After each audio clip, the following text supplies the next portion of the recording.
she might have been trying to send a coded message, something that her mother might understand, but since her mum couldn't speak, Linda ended up talking to her dad, who may have misread her vague responses as being simply evasive. Whatever the truth, this was the last time her family ever heard her voice. Later that same day, Coates returned to the house. He was alone this time. David Parker noticed that he seemed to be extremely angry.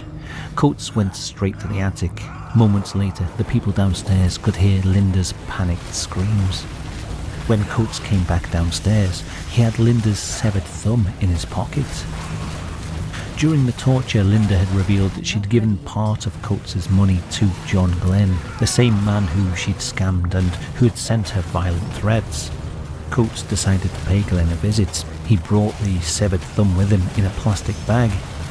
When Coates met with Glenn, he used the thumb to intimidate him, and it worked. Colin Coates managed to extort some of his lost money from John Glenn.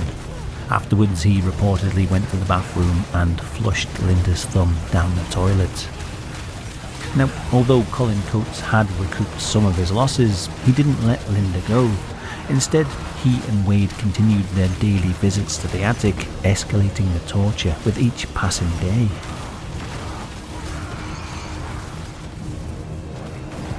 On the 27th of April 2011, Parker and Smith were told to leave the property. By then, Linda's condition was catastrophic. She had severe burns on most of her body. Several of her fingers and toes had been cut off with garden shears or crushed. Both kneecaps were shattered, and for nearly 2 weeks she'd been bound in a sitting position to an uncomfortable metal chair covered in her own excrement. The following day, the 28th of April, Coates allegedly took Linda into the bathroom.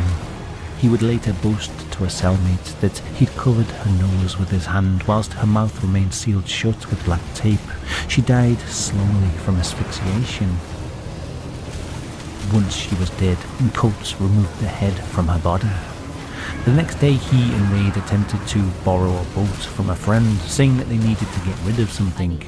Sensing that something was wrong, the friend refused.